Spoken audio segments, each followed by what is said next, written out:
ਸਤਿ ਸ਼੍ਰੀ ਅਕਾਲ। ਤੁਸੀਂ ਦੇਖ ਰਹੇ ਹੋ ਸਾਂਝਾ ਟੀਵੀ। ਮੈਂ ਹਾਂ ਤੁਹਾਡੇ ਨਾਲ ਅਰਸ਼ਦੀਪ ਤੇ ਤੁਹਾਡਾ ਸਾਰਿਆਂ ਦਾ ਹੈਲਥ ਸ਼ੋਅ ਦੇ ਵਿੱਚ ਸਵਾਗਤ ਹੈ। ਹੈਲਥ ਦੇ ਨਾਲ ਰਿਲੇਟਡ ਕੀ ਕੁਝ ਹੋ ਰਿਹਾ ਹੈ, ਹਰ ਦਿਨ ਨਵੀਂ ਅਪਡੇਟ ਆਉਂਦੀ ਰਹਿੰਦੀ ਹੈ ਤੇ ਸਾਡੀ ਕੋਸ਼ਿਸ਼ ਹੈ ਤੁਹਾਡੇ ਤੱਕ ਸਾਰੀ ਇਨਫੋਰਮੇਸ਼ਨ ਪਹੁੰਚਾਈ ਜਾਵੇ। BC ਦੇ ਵਿੱਚ ਅਸੀਂ ਦੇਖਿਆ ਕਿ ਕੇਸ ਲਗਾਤਾਰ ਵੱਧ ਰਹੇ ਨੇ, ਕੋਵਿਡ ਦੇ ਕੇਸ ਵੱਧ ਰਹੇ ਨੇ, ਪਰ ਨਾਲ ਇੱਕ ਹੋਰ ਕ੍ਰਾਈਸਿਸ ਪੈਰਲਲ ਚੱਲ ਰਿਹਾ ਹੈ, ਉਹ ਹੈ ਓਵਰਡੋਜ਼ ਕ੍ਰਾਈਸਿਸ।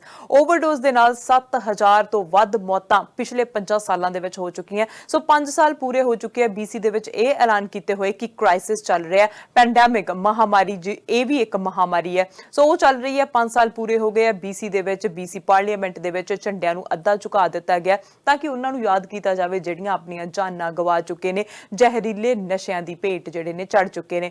ਇਸ ਬਾਰੇ ਵੀ ਗੱਲ ਕਰਾਂਗੇ ਤੇ ਨਾਲ ਵੈਕਸੀਨ ਨੂੰ ਲੈ ਕੇ ਬਹੁਤ ਸਾਰੀ ਕਨਫਿਊਜ਼ਨ ਪਾਈ ਜਾ ਰਹੀ ਹੈ। Johnson and Johnson the vaccine ਚਾਹੇ ਕੈਨੇਡਾ ਦੇ ਵਿੱਚ ਅਜੇ ਇੱਕ ਵੀ ਜਿਹੜੀ ਡਿਲੀਵਰੀ ਨਹੀਂ ਹੋਈ ਹੈ, ਪਰ ਫਿਰ ਵੀ ਉਹ US ਦੇ ਵਿੱਚ ਲਗਾਈ ਗਈ ਹੈ ਤੇ 6 ਲੋਕਾਂ ਨੂੰ ਕਲੌਟਸ ਪਾਏ ਗਏ ਆ ਤੇ ਉਸ ਤੋਂ ਬਾਅਦ ਕੈਨੇਡਾ ਨੇ ਵੀ ਕਹਿ ਦਿੱਤਾ ਕਿ ਅਸੀਂ ਨੇੜੇ ਤੋਂ ਮੋਨੀਟਰ ਕਰ ਰਹੇ ਹਾਂ, ਪਰ ਜਿਹੜੀ ਡਿਲੀਵਰੀ ਆ ਰਹੀ ਆ ਉਹ ਹਜੇ ਕੈਨੇਡਾ ਦੇ ਵਿੱਚ ਜ਼ਰੂਰ ਪਹੁੰਚੇਗੀ। ਅੱਗੇ ਆਉਣ ਵਾਲੇ ਸਮੇਂ ਦੇ ਵਿੱਚ ਦੱਸਿਆ ਜਾਏਗਾ ਕਿ ਜੌਨਸਨ ਐਂਡ ਜੌਨਸਨ ਲੋਕਾਂ ਨੂੰ ਲਗਾਈ ਜਾਵੇਗੀ ਜਾਂ ਨਹੀਂ ਲਗਾਈ ਜਾਵੇਗੀ। ਤਾਂ ਐਸਟਰਾਜੈਨੇਕਾ ਦਾ ਪਹਿਲਾ ਕੇਸ ਜਿਹੜਾ ਰਿਪੋਰਟ ਕਰ ਲਿਆ ਗਿਆ ਕਲੌਟਿੰਗ ਦਾ ਕੈਨੇਡਾ ਦੇ ਵਿੱਚ, ਕਿਊਬੈਕ ਦੇ ਵਿੱਚ, ਪਰ ਹੈਲਥ ਕੈਨੇਡਾ ਅਜੇ ਵੀ ਕਹਿ ਰਿਹਾ ਕਿ ਇਹ ਵਧੀਆ ਦਵਾਈ ਹੈ, ਇਹ ਤੁਸੀਂ ਲਗਾ ਸਕਦੇ ਹੋ, ਇਫੈਕਟਿਵ ਹੈ। ਨਾਲ ਹੁਣ ਇੱਕ ਹੋਰ ਜਿਹੜੇ ਵਿਗਿਆਨੀ ਆ ਉਹਨਾਂ ਨੇ ਕਿਹਾ ਕਿ ਕਿਸੇ ਸਤ੍ਹਾ ਨੂੰ ਛੂਹਣ ਨਾਲ, ਅਸੀਂ ਦੇਖਿਆ ਕਿ ਜਦੋਂ ਅਸੀਂ ਪਿਛਲੇ ਸਾਲ ਬਹੁਤ ਸਾਰੇ ਲੋਕਾਂ ਨੇ ਅਸੀਂ ਬੱਸਿਸ ਦੇ ਵਿੱਚ ਦੇਖਿਆ ਬਹੁਤ ਸੈਨੀਟਾਈਜ਼ ਹੋਈ ਹੈ। ਜਦੋਂ ਅਸੀਂ ਬੈਂਕ ਤੇ ਜਾਂਦੇ ਹਾਂ, ਅਸੀਂ ਕ੍ਰੈਡਿਟ ਕਾਰਡ ਮਸ਼ੀਨ ਦੇ ਵਿੱਚ ਹੱਥ ਲਗਾਉਂਦੇ ਹਾਂ ਤਾਂ ਉੱਥੇ ਵੀ ਸੈਨੀਟਾਈਜ਼ ਕੀਤਾ ਜਾਂਦਾ, ਪਰ ਵਿਗਿਆਨੀਆਂ ਨੇ ਕਿਹਾ ਕਿ ਹੁਣ ਕਿਸੇ ਸਤ੍ਹਾ ਨੂੰ ਛੂਹਣ ਨਾਲ ਇੰਨਾ ਡਰ ਨਹੀਂ ਹੈਗਾ। ਸੋ ਸਾਨੂੰ ਮਾਸਕ ਜਿਹੜੇ ਆ ਪਾਉਣੇ ਚਾਹੀਦੇ ਨੇ, ਫਿਜ਼ੀਕਲ ਡਿਸਟੈਂਸ ਬਣਾ ਕੇ ਰੱਖਣਾ ਚਾਹੀਦਾ। ਅਸਲ ਦੇ ਵਿੱਚ ਥੁੱਕ ਤੋਂ ਹੀ ਇਹ ਜਿਹੜਾ ਕੋਵਿਡ ਆ ਫੈਲਦਾ। ਕੀ ਸੱਚਾਈ ਹੈ, ਇਸ ਬਾਰੇ ਵੀ ਗੱਲਬਾਤ ਕਰਾਂਗੇ ਤੇ ਗੱਲਬਾਤ ਕਰਾਂਗੇ ਡਾਕਟਰ ਪ੍ਰਗਟ ਸਿੰਘ ਪੁਰਜੀ ਨਾਲ। ਆਓ ਉਹਨਾਂ ਦਾ ਸਵਾਗਤ ਕਰਦੇ ਹਾਂ। ਡਾਕਟਰ ਪੁਰਜੀ, ਸਵਾਗਤ ਹੈ ਜੀ। ਸਤਿ ਸ਼੍ਰੀ ਅਕਾਲ। ਸਤਿ ਸ਼੍ਰੀ ਅਕਾਲ ਮੇਰੇ ਪਿਆਰੇ ਛੋਟੇ ਬੱਚੇ ਤੇ ਸਾਰਿਆਂ ਨੂੰ ਪਿਆਰ ਭਰੀ ਸਤਿ ਸ਼੍ਰੀ ਅਕਾਲ, ਨਮਸਤੇ, ਸਲਾਮ, ਆਦਾਬ, ਕਿਮ ਛੋ, ਕਸਾਏ, ਸਲੋ, ਬੋਨਜੋਰ। ਸਾਰਿਆਂ ਨੂੰ ਖਾਲਸੇ ਦੀ ਸਿਰਜਣਾ ਦਿਵਸ ਦੀ ਲੱਖ ਲੱਖ ਵਧਾਈ। ਵਾਹਿਗੁਰੂ ਜੀ ਕਾ ਖਾਲਸਾ, ਵਾਹਿਗੁਰੂ ਜੀ ਕੀ ਫਤਿਹ। ਡਾਕਟਰ ਸਾਹਿਬ, ਜਿੱਦਾਂ ਅਸੀਂ ਦੇਖਿਆ ਕਿ BC ਦੇ ਵਿੱਚ ਪੈਂਡੈਮਿਕ ਇੱਕ ਨਹੀਂ ਦੋ ਚੱਲ ਰਹੇ ਨੇ, ਮਹਾਮਾਰੀਆਂ ਜਿਹੜੀਆਂ ਨੇ ਉਹ ਆਉਂਦੀਆਂ ਜਾਂਦੀਆਂ ਰਹਿੰਦੀਆਂ ਨੇ, ਪਰ ਜਿਹੜਾ ਓਵਰਡੋਜ਼ ਕ੍ਰਾਈਸਿਸ ਆ ਉਹ ਪਿਛਲੇ 5 ਸਾਲਾਂ ਤੋਂ ਲਗਾਤਾਰ ਚੱਲ ਰਿਹਾ। ਤੇ ਜਦੋਂ ਅਸੀਂ ਦੇਖਦੇ ਹਾਂ ਕਿ 2020 ਦੇ ਵਿੱਚ ਪੈਂਡੈਮਿਕ ਆਇਆ ਹੈ, ਕੋਵਿਡ ਪੈਂਡੈਮਿਕ ਆਇਆ, ਤੇ ਉਦੋਂ ਇਹ ਪਿੱਛੇ ਹੋ ਕੇ ਰਹਿ ਗਿਆ। ਤੇ ਉਹਦੇ ਵਿੱਚ ਜਦੋਂ ਅਸੀਂ ਦੇਖਿਆ ਕਿ ਬਾਰਡਰ ਬੰਦ ਹੋਣ ਕਰਕੇ ਨਸ਼ੇ ਜ਼ਿਆਦਾ ਜਿਹੜੇ ਆ ਨਕਲੀ ਉਹ ਆਉਣ ਲੱਗ ਗਏ, ਉਹਦੇ ਨਾਲ ਮੌਤਾਂ ਹੋਰ ਵੀ ਜ਼ਿਆਦਾ ਵੱਧ ਗਈਆਂ। ਕੀ ਕਹੋਗੇ ਇਸ ਬਾਰੇ? ਬੜੀ ਦੁਕਾਨ ਵਾਲੀ ਗੱਲ ਹੈ ਵੀ 7000 ਤੋਂ ਜ਼ਿਆਦਾ BC ਦੇ ਜਿਹੜੇ ਰੈਸੀਡੈਂਟ ਹੈਗੇ ਪਿਛਲੇ 5 ਸਾਲ 'ਚ ਆਪਣੀ ਜਾਨ, ਇਹ ਪ੍ਰੀਵੈਂਟੇਬਲ ਕਾਜ਼ ਹੈਗਾ ਵੀ ਉਹਨਾਂ ਦੀ ਜਾਨ ਬਚ ਸਕਦੀ ਸੀ, ਲੇਕਿਨ ਨਸ਼ੇ ਦੀ ਲੱਤ ਲੱਗੀ ਤੇ ਉਹਦੇ ਨਾਲ ਓਵਰਡੋਜ਼ ਹੋਇਆ, ਉਹਦੇ ਨਾਲ ਮੌਤ ਹੋਈ। ਹੁਣ ਇਹਦੇ ਪਿੱਛੇ ਬੜੇ ਕਾਰਨ ਹੈਗੇ ਆ, ਮਾਨਸਿਕਤਾ ਆ, ਮੈਂਟਲ ਹੈਲਥ ਆ, ਘਰਾਂ ਦੇ ਵਿੱਚ ਤਣਾਅ ਆ, ਰਿਲੇਸ਼ਨਸ਼ਿਪ ਪ੍ਰੋਬਲਮ ਆ, ਹੋਮਲੈਸਨੈਸ ਹੈਗੀ ਆ। ਲੇਕਿਨ ਪ੍ਰੋਬਲਮ ਹੈਗੀ ਵੀ ਇਹ ਬਹੁਤ ਸਾਰੇ ਹੈਗੇ ਆ, ਵੱਡੀ ਮਾਤਰਾ 'ਚ ਨੌਜਵਾਨ ਸੀ, ਬੱਚੇ ਬੱਚੀਆਂ, ਜਿਨ੍ਹਾਂ ਨੇ ਅੱਗੇ ਜਾ ਕੇ ਕੈਨੇਡਾ 'ਚ ਕੰਟਰੀਬਿਊਟ ਕਰਨਾ ਸੀ। ਹੁਣ ਜਿਹੜੀ ਬਹੁਤਾਰਥਕ ਜਿਹੜੀ ਡਰਗ ਹੈ ਫੈਂਟਨਿਲ, ਉਹ ਸਾਹ ਦੀ ਜਿਹੜੀ ਬਰੀਥਿੰਗ ਸੈਂਟਰ ਆ ਉਹਨੂੰ ਸੁੰਨ ਕਰ ਦਿੰਦੀ ਆ। ਇਸ ਲਈ ਜਦੋਂ ਟੀਕਾ ਲਾਇਆ ਹੁੰਦਾ ਫੈਂਟਨਿਲ ਦਾ, ਉਦੋਂ ਪਤਾ ਹੀ ਨਹੀਂ ਲੱਗਦਾ ਵੀ ਸਾਹ ਲੈਣਾ ਕਿ ਨਹੀਂ ਲੈਣਾ। ਜਿਹੜੀ ਕਾਰ ਫੈਂਟਨਿਲ ਹੈਗੀ ਆ ਉਹ ਫੈਂਟਨਲ ਤੋਂ 1000 ਗੁਣਾ ਜ਼ਿਆਦਾ ਤੇਜ਼ ਆ। ਉਹ ਹਾਥੀਆਂ ਨੂੰ ਯੂਜ਼ ਕੀਤੀ ਜਾਂਦੀ ਅਗਰ ਉਹਨਾਂ ਨੂੰ ਨੀਂਦ ਜਾਂ ਕੋਈ ਐਨਸਥੀਸੀਆ ਦੇਣਾ ਪਏ। ਸੋ ਇਹ ਸਾਰੀਆਂ ਜਿਹੜੀਆਂ ਗੱਲਾਂ ਹੈਗੀਆਂ ਬਹੁਤ ਡੇਂਜਰਸ ਆ, ਕਿਉਂਕਿ ਜਿਹੜੀਆਂ ਡਰੱਗਸ ਆ ਉਹ ਲੇਸਡ ਹੁੰਦੀਆਂ, ਕਈ ਵਾਰ ਉਹਦੇ ਵਿੱਚ ਹੋਰ ਚੀਜ਼ਾਂ ਪਾਈਆਂ ਹੁੰਦੀਆਂ, ਪਿਓਰਿਟੀ ਨਹੀਂ ਹੁੰਦੀ। ਦੂਜੀ ਗੱਲ, ਕੋਵਿਡ ਕਰਕੇ ਉੱਦਾਂ ਹੀ ਮਾਨਸਿਕਤਾ ਬੜੇ ਲੋਕਾਂ ਦੀ ਖਰਾਬ ਹੋਈ ਹੈ। ਜਿਹੜਾ ਬਾਰਡਰ ਲਾਈਨ ਸੀ ਉਹ ਜ਼ਿਆਦਾ ਨਸ਼ੇ ਕਰਨ ਲੱਗ ਪਿਆ, ਇਸ ਲਈ ਇਹ ਵੀ ਇੱਕ ਕਾਰਨ ਹੈਗੇ ਵੀ ਮੌਤ ਦੀ ਦਰ ਵਧੀ ਹੈ। ਤੇ BC ਪਾਰਲੀਮੈਂਟ ਨੇ ਆਪਣੇ ਝੰਡੇ ਅੱਧੇ ਕਰਕੇ ਉਹਨਾਂ ਨੂੰ ਸ਼ਰਧਾਂਜਲੀ ਭੇਟ ਕੀਤੀ ਆ। ਲੇਕਿਨ ਕਲੈਕਟਿਵ ਤੌਰ ਤੇ ਸਾਨੂੰ ਸਾਰਿਆਂ ਨੂੰ ਸਮਾਜਿਕ ਤੌਰ ਦੇ ਉੱਤੇ ਉਹਨਾਂ ਦੇ ਨਾਲ ਹਮਦਰਦੀ ਰੱਖਣੀ ਚਾਹੀਦੀ। ਉਹਨਾਂ ਨੂੰ ਅਸੀਂ ਸ਼ੇਮਫੁਲ ਨਹੀਂ ਕਹਿਣਾ ਚਾਹੀਦਾ ਵੀ ਤੁਹਾਨੂੰ ਤਾਂ ਲੱਤ ਲੱਗੀ ਸੀ, ਤੁਸੀਂ ਮਤਲਬ ਡਰੱਗ ਖਾਂਦੇ ਸੀ। ਨਹੀਂ, ਇਹ ਇੱਕ ਮੈਡੀਕਲ ਇਸ਼ੂ ਹੈਗਾ ਔਰ ਇਹਨੂੰ ਮੈਡੀਕਲ ਇਸ਼ੂ ਵਾਂਗਰ ਹੀ ਡੀਲ ਕਰਨਾ ਚਾਹੀਦਾ। ਇਹਦੀ ਐਜੂਕੇਸ਼ਨ ਬੜੀ ਜ਼ਰੂਰੀ ਆ ਔਰ ਐਥਨਿਕ ਭਾਸ਼ਾਵਾਂ ਦੇ ਵਿੱਚ ਕਲਚਰਲੀ ਸੈਂਸਿਟਿਵ ਐਜੂਕੇਸ਼ਨ ਹੋਣੀ ਚਾਹੀਦੀ ਹੈ ਤੇ ਨਾਲ ਰਿਸੋਰਸਿਸ ਜ਼ਿਆਦਾ ਕਰਨੇ ਚਾਹੀਦੇ ਆ। ਐਮਪਲੋਇਮੈਂਟ ਯੂਥ ਦਾ, ਉਹਨਾਂ ਦੀ ਜਿਹੜੀ ਮੈਂਟਲ ਹੈਲਥ ਹੈ ਉਹਦੇ ਐਵਨਿਊਜ਼ ਤੇ ਹੋਮਲੈਸਨੈਸ ਵਾਸਤੇ ਜਿਹੜੇ ਸਸਤੇ ਟਿਕਾਊ ਘਰ ਆ ਉਹ ਵੀ। ਸੋ ਮੈਂ ਵੀ ਆਪਣੀ ਸ਼ਰਧਾਂਜਲੀ ਉਹਨਾਂ ਨੂੰ ਭੇਟ ਕਰਦਾ। ਡਾਕਟਰ ਗੁਰਜੀਤ, ਤੁਸੀਂ ਵਧੀਆ ਕਿਹਾ ਕਿ ਇਹ ਮੈਡੀਕਲ ਰੀਜ਼ਨ ਦੇ ਕਰਕੇ ਇਹ ਮੌਤ ਦਾ ਸ਼ਿਕਾਰ ਹੋ ਜਾਂਦੇ ਨੇ। ਸੋ ਅਸੀਂ ਵੀ ਸਾਂਝਾ ਟੀਵੀ ਵੱਲੋਂ ਸਾਰੇ ਜਿਹੜੇ ਉਹਨਾਂ ਦੇ ਪਰਿਵਾਰ ਹੈਗੇ ਆ, ਜਿਹੜੇ ਸਫ਼ਰ ਕਰ ਰਹੇ ਨੇ, ਜਿਨ੍ਹਾਂ ਨੇ ਆਪਣੇ ਚਾਹੁਣ ਵਾਲੇ ਗਵਾਏ ਆ, ਉਹਨਾਂ ਸਾਰਿਆਂ ਦੇ ਨਾਲ ਅਸੀਂ ਉਹਨਾਂ ਸਾਰਿਆਂ ਨੂੰ ਯਾਦ ਕਰਦੇ ਹਾਂ ਜਿਹੜੇ ਇਸ ਦੁਨੀਆ ਨੂੰ ਜਿਹੜਾ ਅਲਵਿਦਾ ਕਹਿ ਗਏ ਨੇ। ਤੇ ਆਉਣ ਵਾਲੇ ਸਮੇਂ ਦੇ ਵਿੱਚ ਜੇ ਤੁਹਾਨੂੰ ਕੋਈ ਤੁਹਾਡੇ ਪਰਿਵਾਰ ਦੇ ਵਿੱਚ ਜਾਂ ਤੁਹਾਡੇ ਆਲੇ ਦੁਆਲੇ ਦਿਖਦਾ ਹੈ ਕਿ ਇਹ ਨਸ਼ਿਆਂ ਦਾ ਸ਼ਿਕਾਰ ਹੈ ਤਾਂ ਉਹਦੀ ਹੈਲਪ ਜਿਹੜੀ ਹੈ ਜ਼ਰੂਰ ਕੀਤੀ ਜਾਵੇ। ਤੇ ਨਾਲ ਡਾਕਟਰ ਪੁਰਜੀ, ਹੁਣ ਕੋਵਿਡ ਵੀ ਜਿਹੜਾ ਹੈ ਬਹੁਤ ਜ਼ਿਆਦਾ ਵੱਧ ਰਿਹਾ। ਤੀਜੀ ਵੇਵ ਕੈਨੇਡਾ ਦੇ ਵਿੱਚ ਬਹੁਤ ਜ਼ਿਆਦਾ ਭਿਆਨਕ ਦਿਖ ਰਹੀ ਹੈ। ਓਨਟਾਰੀਓ ਦੇ ਵਿੱਚ ਸਕੂਲ ਬੰਦ ਨੇ, ਉੱਥੇ ਲੋਕਡਾਊਨ ਹੈ। BC ਦੇ ਵਿੱਚ ਲੋਕਡਾਊਨ ਦੀ ਮੰਗ ਕੀਤੀ ਜਾ ਰਹੀ ਹੈ, ਪਰ ਪਾਬੰਦੀਆਂ ਜਿਹੜੀਆਂ ਨੇ ਉਹ ਲਗਾਈਆਂ ਜਾ ਰਹੀਆਂ ਨੇ। ਇਹਦੇ ਵਿਚਕਾਰ ਵੈਕਸੀਨ ਵੀ ਲੱਗ ਰਹੀ ਹੈ। ਵੈਕਸੀਨ ਦੇ ਵਿੱਚ ਐਸਟਰਾਜੈਨਕਾ ਜਿਹੜੀ 55 ਤੋਂ 65 ਸਾਲ ਦੀ ਉਮਰ ਦੇ ਵਿੱਚ ਫਾਰਮੇਸੀਆਂ ਦੇ ਵਿੱਚ ਲੱਗ ਰਹੀ ਹੈ, ਤੇ ਉਦੋਂ ਘੱਟ ਉਮਰ ਦੇ ਲੋਕਾਂ ਦੇ ਲਈ ਇਹ ਹਜੇ ਬੰਦ ਕੀਤੀ ਹੋਈ ਹੈ ਟੈਂਪਰੇਰੀ ਤੌਰ ਦੇ ਉੱਤੇ। ਤੇ ਹੁਣ ਪਹਿਲਾ ਕੇਸ ਕੈਨੇਡਾ ਦੇ ਵਿੱਚ ਕਿਊਬੈਕ ਦੇ ਵਿੱਚ ਇੱਕ ਲੇਡੀ ਆ, ਉਹਨੂੰ ਰਿਪੋਰਟ ਕੀਤਾ ਗਿਆ। ਤੇ ਪਰ ਉਸ ਤੋਂ ਬਾਅਦ ਅੱਜ ਡਾਕਟਰ ਸੁਪ੍ਰਿਆ ਸ਼ਰਮਾ, ਉਹਨਾਂ ਨੇ ਹੈਲਥ ਕੈਨੇਡਾ ਦੇ ਵੱਲੋਂ ਕਿਹਾ ਕਿ ਅਜੇ ਵੀ ਇਫੈਕਟਿਵ ਹੈਗੀ ਹੈ, ਸਟਿਲ ਇਫੈਕਟਿਵ ਹੈਗੀ ਹੈ, ਚਾਹੇ ਇੱਕ ਕਲੌਟ ਦਾ ਕੇਸ ਪਾਇਆ ਗਿਆ। ਤੁਸੀਂ ਕੀ ਕਹੋਗੇ ਕਿ ਜਦੋਂ ਇਹ ਕਲੌਟ ਪਾਇਆ ਜਾਂਦਾ ਹੈ, ਕਿੰਨਾ ਕੁ ਖਤਰਨਾਕ ਹੈ, ਕਿੰਨਾ ਕੁ ਡੇਂਜਰਸ ਹੈ? ਦੇਖੋ, ਇਹ ਸਾਰੀ ਚੀਜ਼ਾਂ ਯੂਰਪ ਤੋਂ ਚੱਲ ਰਹੀਆਂ ਸੀ 2-3 ਹਫ਼ਤੇ ਤੋਂ, ਤੇ ਹੌਲੀ ਹੌਲੀ ਯੂਰੋਪੀਅਨ ਮੈਡੀਕਲ ਏਜੰਸੀ ਨੇ ਕਿਹਾ ਵੀ ਉਹ ਕੋਰਿਲੇਸ਼ਨ ਤੱਕ ਕ੍ਰੀਏਟ ਕਰ ਸਕਦੇ ਆ ਵੀ ਜਿਹੜੀ ਐਸਟਰਾਜ਼ੈਨੇਕਾ ਇਹਦੇ ਨਾਲ ਕਲੌਟਿੰਗ ਹੋਣ ਦੀ ਸੰਭਾਵਨਾ ਹੈਗੀ ਆ। ਕਈ ਵਾਰ ਪ੍ਰੂਵ ਕਰਨਾ ਬੜਾ ਔਖਾ ਹੁੰਦਾ, ਲੇਕਿਨ ਤੁਸੀਂ ਕੋਰਿਲੇਟ ਕਰ ਸਕਦੇ ਹੋ। ਤੇ ਇਮੀਡੀਏਟਲੀ ਹੈਲਥ ਕੈਨੇਡਾ ਨੇ ਉਦੋਂ ਗਾਈਡਲਾਈਨ ਚੇਂਜ ਕੀਤੀਆਂ ਵੀ 55 ਸਾਲ ਤੋਂ ਥੱਲੇ ਅਸੀਂ ਕੈਨੇਡਾ 'ਚ ਨਹੀਂ ਦੇਣੀ, ਕਿਉਂਕਿ ਜਿਹੜਾ ਯੂਰਪ ਤੋਂ ਡੇਟਾ ਆ ਰਿਹਾ ਸੀ ਉਹ ਦੱਸ ਰਿਹਾ ਸੀ ਬਹੁਤਾਤ ਤੱਕ ਲੇਡੀਜ਼ ਹੈਗੀਆਂ ਜਿਹੜੀ ਮਿਡਲ 30 ਏਜ ਗਰੁੱਪ 'ਚ ਹੈਗੀਆਂ ਜਿਨ੍ਹਾਂ ਦੇ ਵਿੱਚ ਕਲੌਟ ਪਾਏ ਗਏ ਸੀ, ਕੁਝ ਮੌਤਾਂ ਵੀ ਹੋਈਆਂ ਸੀ। ਸੋ 7 ਲੱਖ ਡੋਜ਼ਸ ਐਸਟਰਾਜ਼ੈਨੇਕਾ ਦੇ ਲੱਗ ਚੁੱਕੇ ਕੈਨੇਡਾ ਦੇ ਵਿੱਚ, ਔਰ ਉਹਦੇ ਵਿੱਚ ਇੱਕ ਔਰਤ ਜਿਹਨੂੰ ਕਲੌਟਿੰਗ ਦੀ ਸਮੱਸਿਆ ਆਈ, ਲੇਕਿਨ ਉਹਦੀ ਮੁੱਢਲੀ ਜਾਣਕਾਰੀ ਹਸਪੀਟਲ 'ਚ ਹੋ ਕੇ ਉਹਨੂੰ ਘਰ ਭੇਜ ਦਿੱਤਾ ਗਿਆ ਔਰ ਘਰ ਉਹਦਾ ਇਲਾਜ ਚੱਲ ਰਿਹਾ, ਕੋਈ ਸੀਰੀਅਸਨੈਸ ਨਹੀਂ ਹੈਗੀ। ਹੁਣ ਮੈਂ ਗੱਲ ਪਿੱਛੇ ਲੈ ਕੇ ਆਉਣਾ ਚਾਹੁੰਦਾ ਵੀ ਸਾਡਾ ਇੱਕ ਕੇਸ ਹੋਇਆ 7 ਲੱਖ ਪਿੱਛੇ।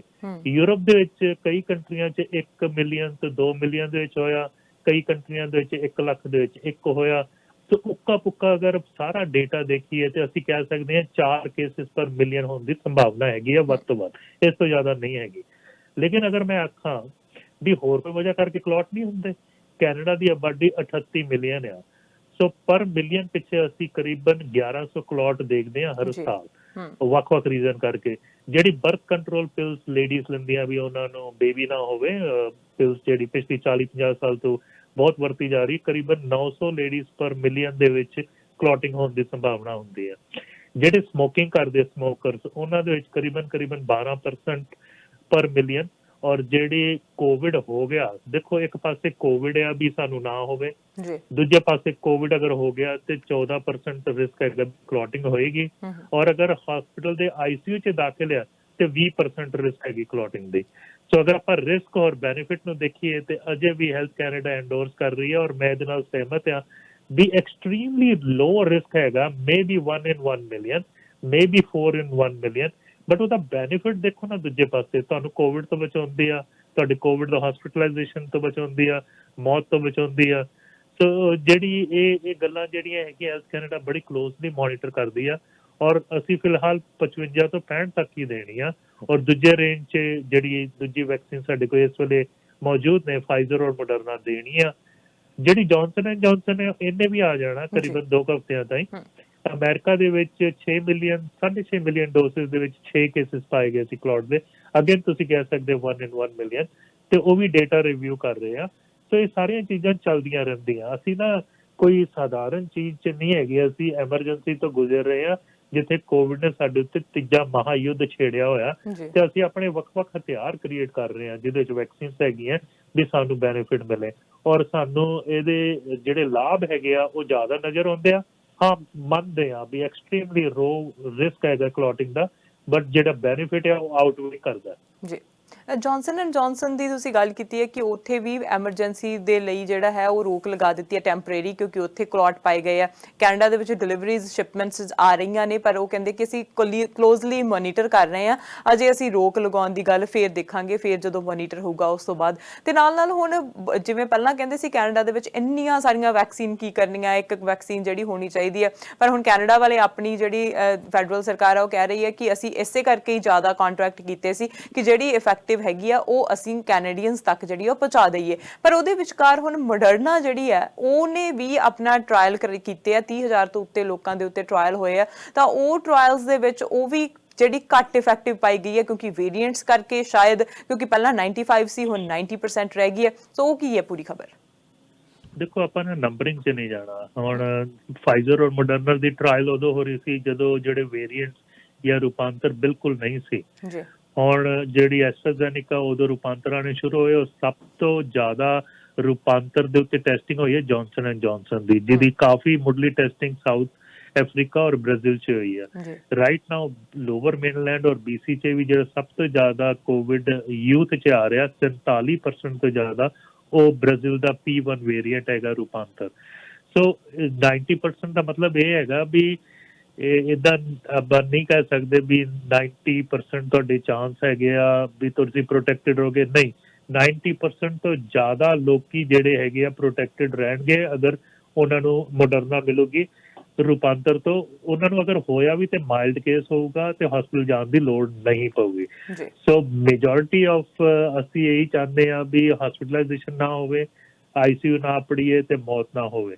ਦੇਖੋ ਕੋਵਿਡ ਵਾਇਰਸ ਇਹਨੇ ਸਾਡਾ ਖਹਿੜਾ ਨਹੀਂ ਛੱਡਣਾ। ਜਿੱਦਾਂ ਫਲੂ ਦਾ ਵਾਇਰਸ ਹੈਗਾ ਇਹ ਥੋੜਾ ਬਹੁਤ ਸੁਲਗਦਾ ਰਹੂਗਾ, ਹੋ ਸਕਦਾ ਹਰ ਸਾਲ ਸਿਆਲਾਂ ਦੇ ਵਿੱਚ ਆਵੇ ਵੀ, ਲੇਕਿਨ ਇਸ ਵੇਲੇ ਜਿਹੜਾ ਇਹ ਇੰਨੀ ਵੱਡੀ ਮਾਤਰਾ 'ਚ ਫੈਲਿਆ ਵੀ ਸਾਡੇ ਪੂਰੇ ਰੋਜ਼ਮਰਰਾ ਦੀ ਜ਼ਿੰਦਗੀ ਨੂੰ ਇਹਨੇ ਇੰਪੈਕਟ ਕੀਤਾ, ਔਰ ਜਿਹੜਾ ਪੈਂਡੇਮਿਕ ਬਣਿਆ ਉਹਨੂੰ ਆਪਾਂ ਥੱਲੇ ਲੈ ਕੇ ਐਂਡੇਮਿਕ ਬਣਾਉਣਾ ਵੀ ਇਹਦੀ ਜਿਹੜੀ ਵਿਸ ਹੈਗੀ ਆ, ਇਹਦਾ ਜਿਹੜਾ ਇਨਫੈਕਟਿਵਿਟੀ ਉਹ ਘਟੇ।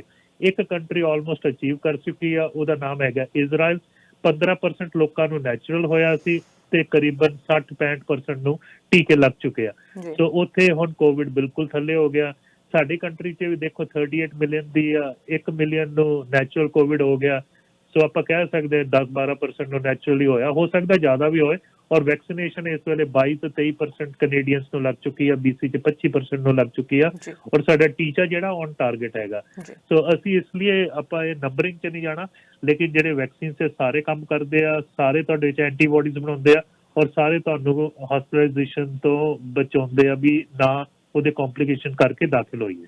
ਬਿਲਕੁਲ ਡਾਕਟਰ ਸਾਹਿਬ, ਜਿੱਦਾਂ ਹੁਣ ਅਸੀਂ ਕੋਵਿਡ ਨੂੰ ਦੇਖਿਆ ਕਿ ਕੋਵਿਡ ਇੱਕ ਵੱਖਰੀ ਤਰ੍ਹਾਂ ਦੀ ਬਿਮਾਰੀ ਸਾਡੇ ਸਾਹਮਣੇ ਆਈ ਹੈ, ਅਸੀਂ ਕਿਸੇ ਨੇ ਵੀ ਨਹੀਂ ਦੇਖੀ ਸੀਗੀ 100 ਸਾਲ ਦੇ ਬਾਅਦ ਜਿਹੜੀ ਇਹ ਇਸ ਤਰ੍ਹਾਂ ਦਾ ਜਿਹੜਾ ਵਾਇਰਸ ਜਿਹੜਾ ਫੈਲਿਆ ਆ, ਤੇ ਇਹਦੇ ਰੂਪ ਬਦਲਦੇ ਰਹੇ ਆ। ਪਹਿਲਾਂ ਕਹਿੰਦੇ ਕਿ ਇਹ ਕੋਵਿਡ ਹੈ, ਫਿਰ ਵੇਰੀਐਂਟ ਆ ਗਏ, UK ਦੇ ਆ ਗਏ, ਬ੍ਰਾਜ਼ੀਲ ਦੇ ਆ ਗਏ, ਤੇ ਫਿਰ ਵੈਕਸੀਨ ਆ ਗਈ, ਫਿਰ ਵੈਕਸੀਨ ਦੇ ਨਾਲ ਹੁਣ ਬੂਸਟਰ ਸ਼ਾਟਸ ਦੀ ਗੱਲ ਚੱਲਣ ਲੱਗ ਗਈ। ਸੋ ਹਰ ਦਿਨ ਨਵੀਂ ਖਬਰ, ਨਵੀਂ ਚੀਜ਼ ਜਿਹੜੀ ਉਹ ਸਾਹਮਣੇ ਆ ਰਹੀ ਹੈ, ਕਿਉਂਕਿ ਨਵਾਂ ਵੇਰੀਐਂਟ ਜਿਹੜਾ ਆ ਉਹ ਵੱਧ ਰਿਹਾ, ਕੋਵਿਡ ਵੱਧ ਰਿਹਾ, ਤਰ੍ਹਾਂ ਦੇ ਇਹਦੇ ਲੱਛਣ ਆ ਰਹੇ ਨੇ, ਕਿਸੇ 'ਚ ਕਿਸ ਤਰ੍ਹਾਂ ਦਾ ਕੰਮ ਕਰ ਰਿਹਾ, ਕਿਸੇ ਤੇ ਕਿਸ ਤਰ੍ਹਾਂ ਦਾ। ਸੋ ਹਰ ਬੋਡੀ ਦੇ ਉੱਤੇ ਡਿਫਰੈਂਟ ਤਰ੍ਹਾਂ ਦਾ ਇਹਦਾ ਇਫੈਕਟ ਪੈ ਰਿਹਾ। ਉਹਦੇ ਨਾਲ ਹੁਣ ਜਿਹੜੇ ਸਾਇੰਟਿਸਟ ਹੈਗੇ ਉਹ ਵੀ ਲਗਾਤਾਰ ਖੋਜ ਕਰਦੇ ਰਹਿੰਦੇ ਆ। ਉਹਨਾਂ ਨੇ ਹੁਣ ਪਹਿਲਾਂ ਕਿਹਾ ਸੀਗਾ ਕਿ ਜਦੋਂ ਤੁਸੀਂ ਕਿਸੇ ਵੀ ਸਰਫੇਸ ਨੂੰ ਟੱਚ ਕਰਦੇ ਆ ਤਾਂ ਉਹਦੇ ਨਾਲ ਤੁਹਾਨੂੰ ਕੋਵਿਡ ਹੋ ਸਕਦਾ। ਕਿਸੇ ਤੇ ਕਿਹਾ ਸੀ 2 ਦਿਨਾਂ ਦੇ ਲਈ ਰਹਿੰਦਾ, ਕਿਸੇ ਦੇ ਲਈ 8 ਘੰਟੇ ਦੇ ਲਈ ਰਹਿੰਦਾ, 4 ਘੰਟੇ ਦੇ ਲਈ ਰਹਿੰਦਾ। ਫਿਰ ਅਸੀਂ ਬੱਸਿਸ ਦੇ ਵਿੱਚ ਦੇਖਿਆ ਲਗਾਤਾਰ ਸੈਨੀਟਾਈਜ਼ਿੰਗ ਹੋਣ ਲੱਗ ਗਈ, ਅਸੀਂ ਬੈਂਕਸ ਦੇ ਵਿੱਚ ਦੇਖਿਆ ਉੱਥੇ ਲਗਾਤਾਰ ਸੈਨੀਟਾਈਜ਼ ਹੋਣ ਲੱਗ ਗਏ। ਸੋ ਜਿਹੜੀ ਸਾਰੀਆਂ ਸਰਵਿਸ ਸੀ, ਅਸੀਂ ਘਰਾਂ ਦੇ ਵਿੱਚ ਜਾਂਦੇ ਸੀ, ਫਰੰਟ ਡੋਰ ਅਸੀਂ ਹੈਂਡਲਸ ਸਾਰੇ ਸੈਨੀਟਾਈਜ਼ ਕਰਨ ਲੱਗ ਗਏ। ਪਰ ਹੁਣ ਇੱਕ ਨਵੀਂ ਰਿਪੋਰਟ ਸਾਹਮਣੇ ਆਈ ਹੈ ਕਿ ਸਰਫੇਸ ਤੋਂ ਇੰਨਾ ਜ਼ਿਆਦਾ ਕੋਵਿਡ ਨਹੀਂ ਫੈਲਦਾ ਜਿੰਨਾ ਮਨੁੱਖ ਤੋਂ ਮਨੁੱਖ ਦੇ ਵਿੱਚ ਜਿਵੇਂ ਡ੍ਰੌਪਲੇਟਸ ਦੇ ਨਾਲ ਫੈਲਦਾ ਹੈ। ਸੋ ਹੁਣ ਸਾਨੂੰ ਜਿਵੇਂ ਅਸੀਂ ਗਰੋਸਰੀ ਕਰਨ ਜਾਂਦੇ ਹਾਂ, ਅਸੀਂ ਬਹੁਤ ਡਰਦੇ ਹਾਂ ਕਿ ਅਸੀਂ ਕਿਸੇ ਚੀਜ਼ ਨੂੰ ਹੱਥ ਨਾਲ ਲਗਾ ਲਈਏ, ਕਿਸੇ ਹੋਰ ਨੇ ਨਾ ਲਗਾਈ ਹੋਵੇ। ਸੋ ਇਹਦੇ ਤੋਂ ਹੁਣ ਸਾਨੂੰ ਰੁਕ ਜਾਣਾ ਚਾਹੀਦਾ ਹੈ। ਕੀ ਹੈ ਪੂਰੀ ਖਬਰ? ਦੇਖੋ ਪਹਿਲੋਂ ਵੀ ਜਦੋਂ ਆਪਾਂ ਪਹਿਲੇ ਲੋਕਡਾਊਨ ਦੇ ਟਾਈਮ ਤੋਂ ਥੋੜਾ ਟਾਈਮ ਪਹਿਲੋਂ ਦੇਖਿਆ, ਉਦੋਂ ਕਾਫੀ ਵੀਡੀਓਜ਼ ਆਈਆਂ ਵੀ ਕੋਈ ਤੁਹਾਡੇ ਘਰ ਪਾਰਸਲ ਆ ਰਿਹਾ ਉਹਨੂੰ ਸਾਫ਼ ਕਰੋ, ਤੁਸੀਂ ਜਿਹੜਾ ਕਾਊਂਟਰ ਜਿਹੜਾ ਹੈਗਾ ਕਿਚਨ ਦਾ ਉਹ ਸਾਫ਼ ਕਰੋ, ਹਰ ਇੱਕ ਚੀਜ਼ ਬਾਹਰੋਂ ਲਿਆਉਂਦੇ ਹੋ ਸਾਫ਼ ਕਰੋ। ਠੀਕ ਹੈ, ਉਦੋਂ ਪਤਾ ਨਹੀਂ ਸੀ, ਬਟ ਜਿਉਂ ਰਿਸਰਚ ਆ ਰਹੀ ਹੈ ਦੱਸ ਰਹੀ ਹੈ ਸਾਨੂੰ ਵੀ ਪਰਸਨ ਟੂ ਪਰਸਨ ਟਰਾਂਸਮਿਟ ਹੁੰਦਾ, ਔਰ ਸਾਡਾ ਜਿਹੜਾ ਥੁੱਕ ਆ, ਜਿਹੜੇ ਪਾਰਟੀਕਲਸ ਜਿਹੜੇ ਹਵਾ 'ਚ ਐਰੋਸੋਲ ਚੱਲਦੇ ਆ, ਉਹ ਟ੍ਰੈਜੈਕਟਰੀ ਦੇ ਨਾਲ ਹੁੰਦਾ ਜਿੱਦਾਂ ਰੈਗੂਲਰ ਕੋਈ ਵੀ ਲੰਗਸ ਦਾ ਵਾਇਰਸ ਹੁੰਦਾ, ਜਿੱਦਾਂ ਫਲੂ ਵਾਇਰਸ ਹੋ ਗਿਆ, RSV, ਐਡੀਨੋ, ਰਾਈਨੋ ਇਤਿਆਦਿ। ਹਾਂ ਦੇਖੋ ਉੱਕਾ ਪੁੱਕਾ ਕੇਸਿਸ ਹਮੇਸ਼ਾ ਹੋਣਗੇ ਔਰ ਉਹ ਰੇਅਰ ਹੈਗੇ ਆ ਵੀ ਉਹਦੇ ਚਾਂਸਸ ਹੈਗੇ ਆ 1 in 10,000 to 1 in 1 million। ਹੁਣ ਅਗਰ ਆਪਾਂ ਰੋਡ ਤੇ ਵੀ ਤੁਰਦੇ ਆ, ਆਪਾਂ ਚੰਗੇ ਭਲੇ ਤੁਰ ਰਹੇ ਆ, ਐਕਸੀਡੈਂਟ ਹੋਣ ਦਾ ਫਿਰ ਵੀ ਚਾਂਸਸ ਹੈਗਾ। ਲੇਕਿਨ ਰੋਜ਼ਮर्रा ਦੀ ਜ਼ਿੰਦਗੀ 'ਚ ਆਪਾਂ ਇੰਨੀ ਵਰੀ ਨਾ ਕਰੀਏ। ਆਪਾਂ ਆਪਣਾ ਫਿਜ਼ੀਕਲ ਡਿਸਟੈਂਸ 6 ਤੋਂ 8 ਫੁੱਟ ਰੱਖੀਏ, ਮਾਸਕ ਜ਼ਰੂਰ ਪਾਈਏ, ਹੈਂਡ ਸੈਨੀਟਾਈਜੇਸ਼ਨ ਕਰੀਏ ਔਰ ਵੈਕਸੀਨੇਸ਼ਨ ਜ਼ਰੂਰ ਲਾਈਏ ਜਿੰਨੇ ਸਾਨੂੰ ਪ੍ਰੋਟੈਕਸ਼ਨ ਦੇਣੀ ਹੈ। ਸੋ ਇਹ ਜਿਹੜੀਆਂ ਗੱਲਾਂ ਹੈਗੀਆਂ, ਜਿਉਂ-ਜਿਉਂ ਸਾਇੰਸ ਆਉਂਦੀ ਹੈ, ਸਾਨੂੰ ਰਿਸਰਚ ਮਿਲਦੀ ਹੈ, ਆਪਾਂ ਆਪਣੀ ਮਨੋਧਾਰਨਾ ਚੇਂਜ ਕਰਦੇ ਹਾਂ। ਜੀ ਡਾਕਟਰ ਸਾਹਿਬ, ਹੁਣ BC ਦੇ ਵਿੱਚ ਪਾਬੰਦੀਆਂ ਲਗਾਈਆਂ ਗਈਆਂ ਤੇ ਹੁਣ ਲਾਕਡਾਊਨ ਦੀ ਮੰਗ ਕੀਤੀ ਜਾ ਰਹੀ ਸੀ ਲੋਕਾਂ ਦੇ ਵੱਲੋਂ। ਇੱਕ ਗਰੁੱਪ ਇਹੋ ਜਿਹਾ ਕਹਿੰਦੇ ਕਿ ਲਾਕਡਾਊਨ ਕਰ ਦੇਣਾ ਚਾਹੀਦਾ, ਕਿਉਂਕਿ ਜਦੋਂ ਅਸੀਂ ਹੋਰ ਦੇਸ਼ਾਂ ਦੇ ਵਿੱਚ ਜਿਵੇਂ ਨਿਊਜ਼ੀਲੈਂਡ ਦੀ ਜੇ ਅਸੀਂ ਗੱਲ ਕਰੀਏ, ਪਰ ਉਹ ਡਿਫਰੈਂਟ ਤਰ੍ਹਾਂ ਦਾ ਮੁਲਕ ਹੈ, ਇੱਕ ਆਈਲੈਂਡ ਹੈ, ਉੱਥੇ ਥੋੜੀ ਜਿਹੀ ਪਾਪੂਲੇਸ਼ਨ ਆ, ਉਹਨਾਂ ਨੇ ਲਾਕਡਾਊਨ ਕੀਤਾ ਤੇ ਵੈਕਸੀਨ ਲਗਾਉਣ ਸ਼ੁਰੂ ਕਰ ਦਿੱਤੀ ਆ ਹੁਣ, ਤੇ ਉੱਥੇ ਸਭ ਕੁਝ ਨਾਰਮਲ ਵਾਂਗ ਚੱਲ ਰਿਹਾ ਹੈਗਾ, ਆਸਟ੍ਰੇਲੀਆ ਦੇ ਵਿੱਚ ਚੱਲ ਰਿਹਾ ਹੈਗਾ। ਪਰ ਅਸੀਂ ਸਾਰੀਆਂ ਕੰਟਰੀਜ਼ ਨੂੰ ਇੱਕੋ ਤਰ੍ਹਾਂ ਦੇ ਨਾਲ ਨਾਪ ਤੋਲ ਤਾਂ ਨਹੀਂ ਸਕਦੇ। ਪਰ ਹੁਣ ਜੇ ਪ੍ਰੋਵਿੰਸਸ ਦੀ ਗੱਲ ਕਰੀਏ ਤਾਂ ਪ੍ਰੋਵਿੰਸਸ ਦੇ ਵਿੱਚ BC ਲਾਕਡਾਊਨ ਓਨਟਾਰੀਓ ਦੇ ਵਿੱਚ ਹੋਇਆ, ਉੱਥੇ ਬਹੁਤ ਜ਼ਿਆਦਾ ਕੇਸ ਆ ਰਹੇ ਨੇ। BC ਦੇ ਵਿੱਚ ਵੀ ਅਸੀਂ ਦੇਖਿਆ ਕਿ ਰਿਕਾਰਡ ਬ੍ਰੇਕਰ ਜਿਹੜੇ ਨੇ ਉਹ ਕੇਸ ਆ ਰਹੇ ਨੇ। ਉੱਥੇ ਹੁਣ ਉਹਨਾਂ ਨੇ ਸਕੂਲ ਇਨ ਪਰਸਨ ਬੰਦ ਕਰ ਦਿੱਤੇ ਨੇ, ਪਰ BC ਦੇ ਵਿੱਚ ਸ਼ੁਰੂਆਤ ਤੋਂ ਹੀ ਸਕੂਲ ਜਿਹੜੇ ਬੰਦ ਸੀਗੇ। ਹੁਣ ਅਸੀਂ ਦੇਖਿਆ ਕਿ ਯੰਗ ਜਨਰੇਸ਼ਨ ਦੇ ਵਿੱਚ ਵੀ ਕੇਸ ਆ ਰਹੇ ਨੇ। ਤੁਹਾਨੂੰ ਕੀ ਲੱਗਦਾ ਕਿ ਅਜਿਹੇ ਸਮੇਂ ਦੇ ਵਿੱਚ ਸਕੂਲ ਖੋਲ੍ਹਣੇ ਸਹੀ ਨੇ?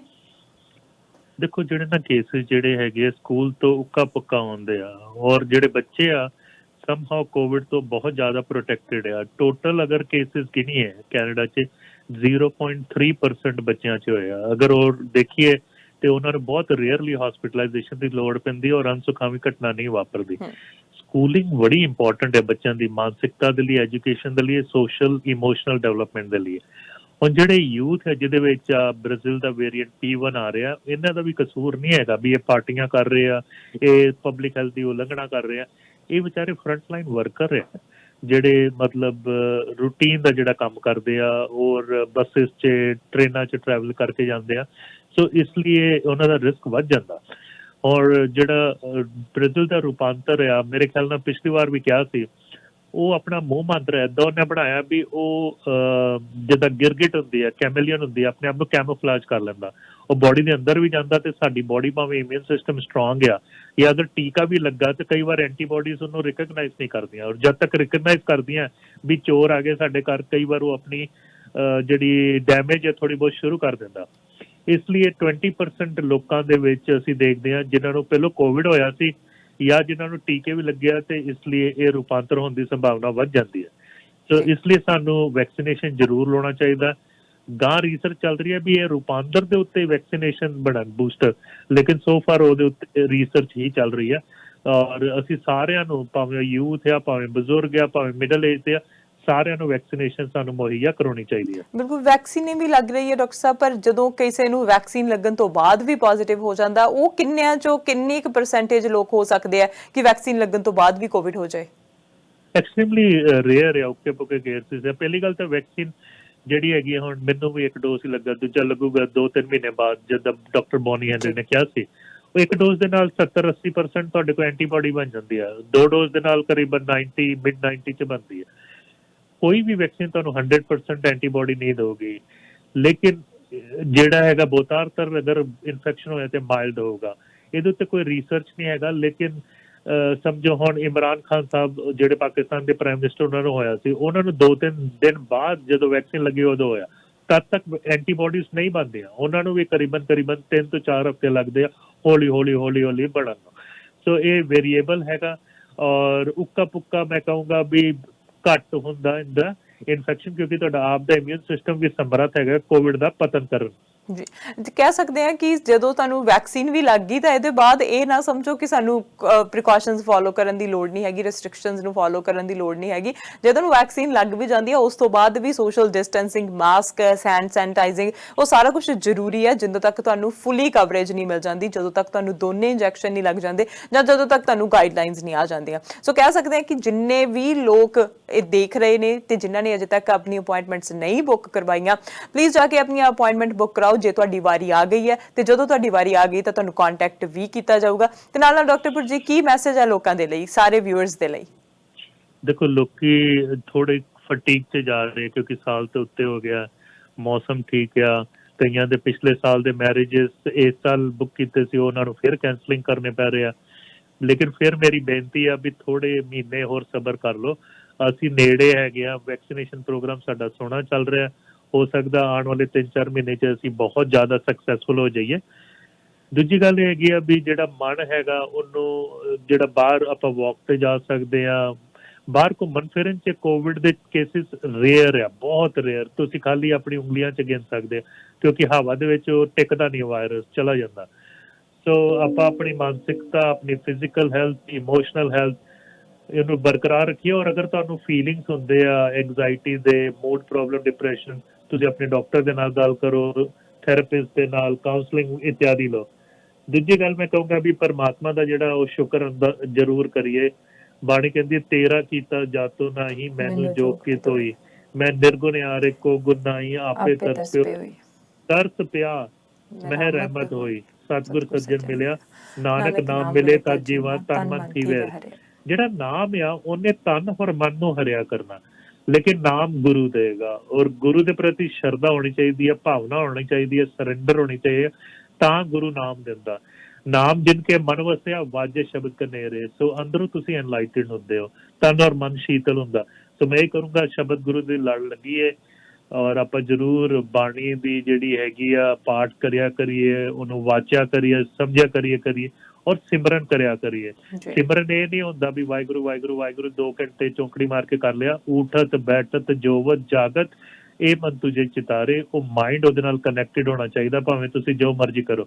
ਇੱਕ ਵਾਰੀ ਨਾ ਭਗਤ ਜਿਹੜੇ ਹੈਗੇ ਤਰਲੋਚਨ, ਭਗਤ ਨਾਮਦੇਵ ਨੂੰ ਮਿਲਣ ਆਏ। ਭਗਤ ਨਾਮਦੇਵ ਸ਼ੀਂਦੇ ਜਾਤ ਦੇ ਕੱਪੜੇ ਧੋ ਰਹੇ ਸੀ। ਉਹ ਕਹਿੰਦੇ ਨਾਮ ਨੇ ਕਾਹੇ ਕਾਰਜ ਲੱਗੇ ਵੀ ਤੂੰ ਤਾਂ ਭਗਤ ਆ, ਤੂੰ ਕਿਹੜੇ ਕੰਮਾਂ 'ਚ ਲੱਗਾ ਹੋਇਆ, ਕੱਪੜੇ ਧੋ ਰਿਹਾ, ਚੌਂਕੜੀ ਮਾਰ ਦੇ ਗੁਰੂ ਕਰ। ਤੇ ਨਾਮਾ ਕਹਿੰਦਾ ਵੀ ਹੱਥ ਪਾਉ ਕਰ ਕਾਮ ਚੀਤ ਨਿਰੰਜਨ ਰੱਖ, ਵੀ ਹੱਥ ਪੈਰ ਤੇ ਕੰਮ ਕਰਨ ਨੂੰ ਦਿੱਤੇ ਮਹਾਰਾਜ ਨੇ, ਤੇ ਤੁਹਾਡਾ ਚਿੱਤ ਜਿਹੜਾ ਉਹ ਪਰਮਾਤਮਾ ਤੇ ਹੋਣਾ ਚਾਹੀਦਾ। ਸੋ ਅਸੀਂ ਵੀ ਸਾਰੇ ਕੰਮ ਕਰ ਸਕਦੇ ਹਾਂ, ਲੇਕਿਨ ਆਪਣੀ ਚੇਤਨਾ ਗੁਰੂ ਦੇ ਵਿੱਚ ਰੱਖੀਏ। ਗੁਰੂ ਕਿਰਪਾ ਕਰੂਗਾ, ਕੋਵਿਡ ਜ਼ਰੂਰ ਹਟੂਗਾ। ਕੁਝ ਮਹੀਨੇ ਰਹਿ ਗਏ ਆ, ਅਸੀਂ ਸਬਰ ਸੰਤੋਖ ਦੇ ਨਾਲ ਕਰੀਏ। ਫਿਰ ਅਗਲੇ ਹਫਤੇ ਤੁਹਾਡੇ ਦਰਸ਼ਨ ਕਰਾਂਗੇ। ਬਹੁਤ ਬਹੁਤ ਧੰਨਵਾਦ ਜੀ। ਥੈਂਕ ਯੂ ਜੀ, ਥੈਂਕ ਯੂ ਸੋ ਮਚ। ਸਤਿ ਸ਼੍ਰੀ ਅਕਾਲ। ਸਤਿ ਸ਼੍ਰੀ ਅਕਾਲ। ਸੋ ਡਾਕਟਰ ਪੁਰਜੀਤ ਦੇ ਨਾਲ ਗੱਲਬਾਤ ਹੋਈ, ਜਿਨ੍ਹਾਂ ਨੇ ਸਾਨੂੰ ਕੋਵਿਡ ਦੀ ਪੂਰੀ ਜਾਣਕਾਰੀ ਦਿੱਤੀ ਤੇ ਨਾਲ ਐਂਡ ਵਾਲਾ ਪਾਰਟ ਮੇਰਾ ਫੇਵਰਟ ਹੈਗਾ ਹੈ ਕਿ ਹਮੇਸ਼ਾ ਸਾਨੂੰ ਪੋਜ਼ਿਟਿਵ ਮੈਸੇਜ ਜ਼ਰੂਰ ਦਿੰਦੇ ਆ ਕਿ ਸਾਨੂੰ ਕਿਸ ਤਰ੍ਹਾਂ ਇਸ ਟਾਈਮ ਨੂੰ ਕੱਢ ਲੈਣਾ ਚਾਹੀਦਾ ਹੈ, ਕਿਉਂਕਿ ਹੁਣ ਤਾਂ ਬਹੁਤ ਥੋੜਾ ਟਾਈਮ ਰਹਿ ਗਿਆ। ਅਸੀਂ 1 ਸਾਲ ਤੇ ਬਹੁਤ ਜ਼ਿਆਦਾ ਮਹੀਨੇ, ਹੁਣ ਜੇ 4 ਮਹੀਨੇ ਹੋ ਗਏ ਆ, ਤਾਂ ਅਸੀਂ ਇਹ ਸਾਰੇ ਟਾਈਮ ਜਿਹੜਾ ਰਿਸਟ੍ਰਿਕਸ਼ਨਸ ਨੂੰ ਫੋਲੋ ਕਰਦੇ ਕੱਢਿਆ ਤੇ ਅੱਗੇ ਵੀ ਅਸੀਂ ਰਿਸਟ੍ਰਿਕਸ਼ਨਸ ਨੂੰ ਫੋਲੋ ਕਰੀਏ ਤਾਂ ਕਿ ਅਸੀਂ ਉਸ ਤੋਂ ਬਾਅਦ ਫਿਰ ਤੋਂ ਨੋਰਮਲ ਲਾਈਫ ਦੇ ਵਿੱਚ ਐਂਟਰ ਹੋ ਸਕੀਏ। ਇਨਫੋਰਮੇਸ਼ਨ ਤੁਹਾਡੇ ਤੱਕ ਇਸ ਤਰ੍ਹਾਂ ਹੀ ਪਹੁੰਚਾਉਂਦੇ ਰਵਾਂਗੇ। ਦੇਖਦੇ ਰਹੋ ਸਾਂਝਾ ਟੀਵੀ। ਮੈਨੂੰ ਅਰਸ਼ਦੀਪ ਨੂੰ ਦਿਓ ਇਜਾਜ਼ਤ। ਸਤਿ ਸ਼੍ਰੀ ਅਕਾਲ।